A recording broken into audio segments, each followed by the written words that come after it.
So this house right here, man, was our biggest, and I mean biggest headache and our worst flip to date. And by worst, I mean it took the longest to sell. But even though it took the longest to sell, it was also my favorite, one of my favorite, might be my favorite renovation project because of how nice the house came out. The size of it was 4 bedrooms, 2 bathrooms, 3/4 of an acre lot, nice brick house. It was real nice. It came out real nice, and it also we probably got the most offers on this house than any other house we ever got, and well, definitely the most showings for sure. I think we ended up getting like something like 100 showings on this property. We ended up getting 5 offers, 4 accepted offers. So it took us a total of 7 months to get rid of the house from the time we bought it to the time it sold. Bought it in March. Took them like roughly around 2 months to renovate. So that means it sat on the market for 5 months. So, I mean, not bad, but we usually sell houses within a month, 2 months. You know, it might take a month to renovate, and then it'll sit on the market for maybe a month and a half. Not sit on the market, but, you know, the process of the time somebody makes an offer to the time it closes, because that alone takes about 30 to 45 days with FHA. So it doesn't really sit on the market at all. It's the process of closing that takes the 45 days. It might sit on the market for a day or two. This one technically didn't sit on the market. It just took 7 months because of all the different buyers who financing fell through at the last minute. So we had the first buyer. His financing didn't fell through. I don't know what happened with him. I listed it for 169, got an offer for 160, accepted it obviously. He, after a week, he got the 5-day inspection period. He got the inspection within like 2-3 days. And then like 3-4 days after that, the last day of the inspection period, they sent me over. I got an email for mutual release. Mutual release is basically what you send over when the buyer no longer is interested and wants his EMD back. So I'm like, okay, what was the reason for the mutual release? Like, what happened with the inspection? The realtor never responded. And so I called, he didn't pick up. So I never signed a mutual release. I'm like, all right, I just won't sign it then. I can't get no response from him. And so if I don't never sign a mutual release, he can't get his EMD back, which was, if I'm not mistaken, it was $2,000. So I don't know, a few weeks go by. I had put the house back on the market though. A few weeks go by, then his broker called me, or no, she emailed me like, did you ever receive the mutual release to sign? I said, yeah, I received it, but I asked the realtor, the agent, what was the reason? What happened with the inspection? And then she ignored me. She never responded to that. So I was like, all right, I guess he just won't get his EMD back because I want to know what was happening. I just think he found a cheaper house, or I don't know, whatever the reason was. Usually it's not a big deal to tell the seller, which would be me, what happened with the inspection. Oh, this happened with the inspection. Then you get the opportunity to either fix it, like go repair it, or say, nah, all right, I'm not fixing that stuff. And then you just, y'all agree to release his EMD. But they weren't saying nothing. So I'm like, all right, nothing must have happened with the inspection. Or he never really got one. If he never really got one and he just won his money back, I mean, I guess he could have just said that. I would have gave him to him. But I'm not directly talking with the buyer. I got to go through the realtor. So I can't blame the buyer, but I don't know what happened. But anyway, moving along. Put the house back on the market. Within a day, I got another offer. This time, I think the offer was like, I don't know, like 155 or something like that. I accepted it. And then, so boom, we go through the process. FHA, obviously. Well, it's not obvious, but most of them, 90% of the time, it's FHA. So go through the process. They get their inspection, pass the inspection. Then, okay, after the inspection, they get they schedule the appraisal. Appraisal come through. Appraisal come in at, I think, like around 159 or something like that, which is cool because the offer was 155. So moving along. So got to get a second appraisal now. We didn't even get to that part because got to email the buyer financing, fell through. And I'm like, well, what happened? And they said, well, she can't afford the house. I'm like, well, what can she? How much can she afford? Keep in mind, they gave me a pre-approval, sent me a pre-approval letter for 155. So I'm like, well, what can she, afford? Because I was willing to go down a little bit. If it would have been like 130, I probably still would have took it. But they's like, she's only approved for 115. I'm like, what? I'm like, how she go from 155 to 115? Somebody ain't doing their job right. So, needless to say, I wasn't about to take 115. So I put the house. I was like, all right, sent her mutual release. I'm like, so, put the house back on the market, and then that broker, or not the broker, that banker was, I think it was Fifth Third, and she was really being a nuisance, man. She would not, because usually when you get an FHA appraisal, right, you could use that same appraisal for the next buyer, so you don't have to go through that process again. She would not release the darn appraisal, talking about, well, it's a 4 to 6 week process. I'm like, why would it take 4 to 6 weeks to transfer an appraisal? Like, come on, you just being a hater, basically. You know what I'm saying? So we had to go through the whole FHA appraisal process again. Got it, which took weeks. So this is the third buyer, mind you. Going through it with her now, or him, whoever it was. Same process. Get like a month in. Now we down to the second appraisal, and their financing falls through for whatever reason. I can't remember exactly what it was.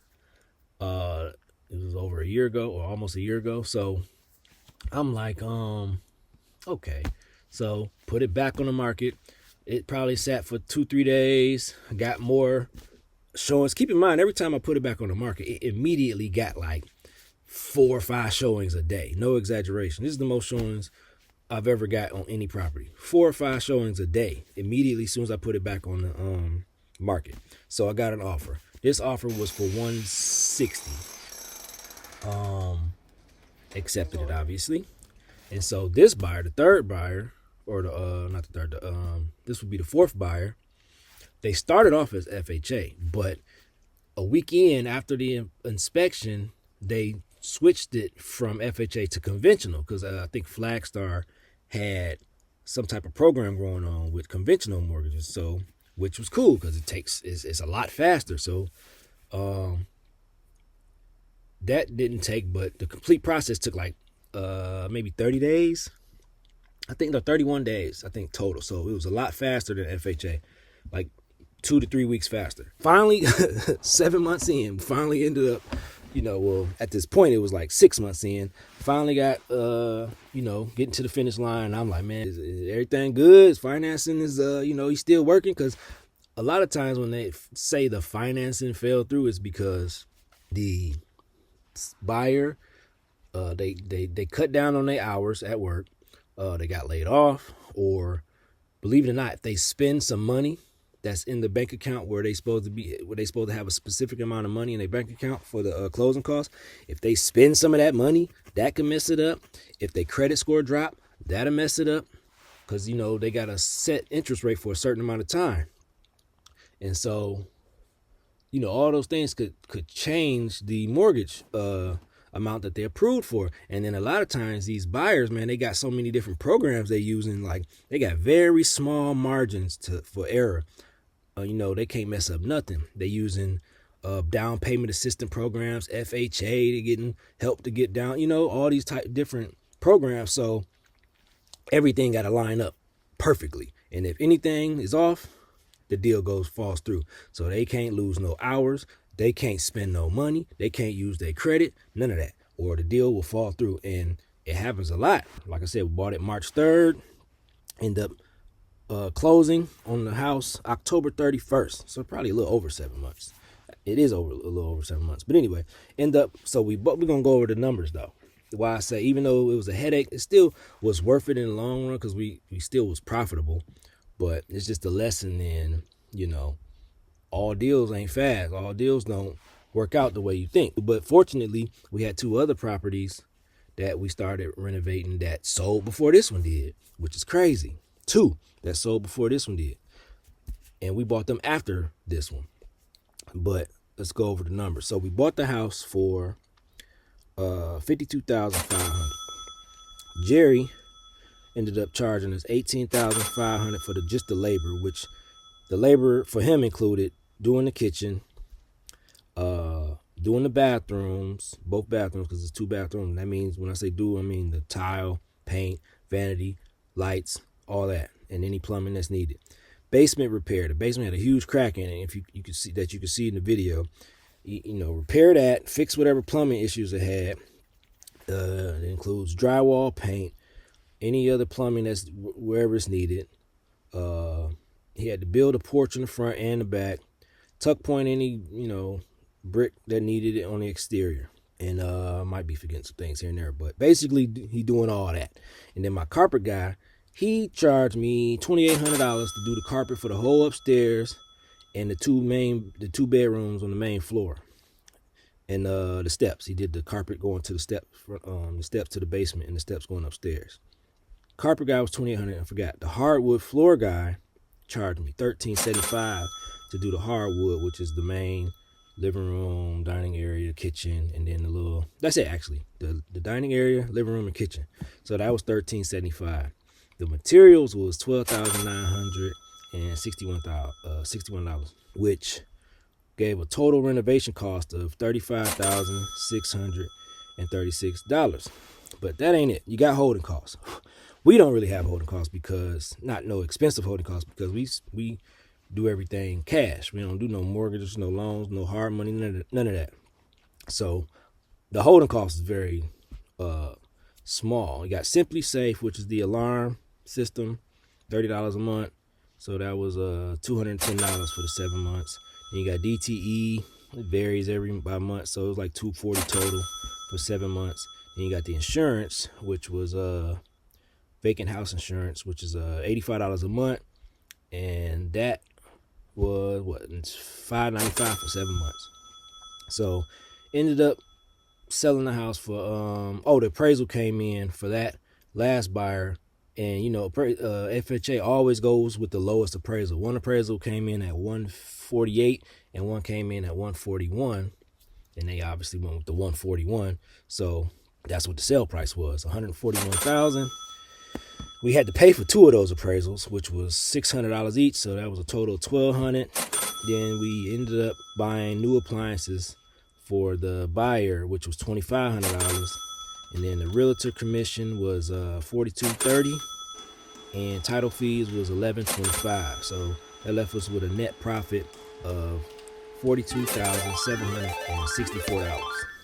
Not bad. It's actually great, but it took 7 months. Keep in mind, I said we usually flip houses in like 3 months. Some houses we done flipped in 1 month, less than a month and a half, 35 to 45 days, 30 to 45 days. I mean, $42,000 is still a nice amount of profit, but like I said, it took 7 months. And put that in perspective, that's about it's exactly $61.09 a month. I mean, that's cool, but I'm used to getting that in a month, month and a half, 2 months. So it's a big difference. But fortunately, we had 2 other properties getting renovated that did sell within 3 months. So, kind of offset it or whatever. But point being, all deals don't go that well. I had one other house that took a while, but it didn't take 7 months. It took I think about 5 months. That was like a couple years prior to this one. And that was the same thing, but that wasn't as many buyers. It was just one buyer that took up all that time. The one I was telling you about, that she ended up taking a leave of absence in the middle of trying to buy a house, which is like the ultimate no. I don't know what she was thinking, and that took like 5 months. But that house wasn't nearly as nice as this one, nor did it cost as much. I think it ended up selling that one for like $120 or something like that. But anyway, so just a lesson learned in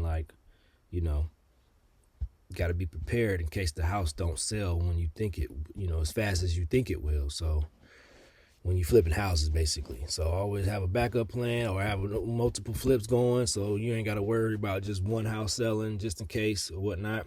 But yeah, that's why this was one of our worst flips to date, because of how long it took, and it was just a headache dealing with some of the bankers and whatnot, and the FHA situation, and how she wouldn't give us the appraisal, and it was just, it was just a headache. It wasn't, I guess you could say, it wasn't so much the house that was a headache, it was the situation with the buyers and the bank. banks, the banks that made it, that made it the worst house ever, because it was just issue after issue after issue, and then it just seemed like it never ended. But yeah. Look at the bathroom in working order. Yes. Uh-huh.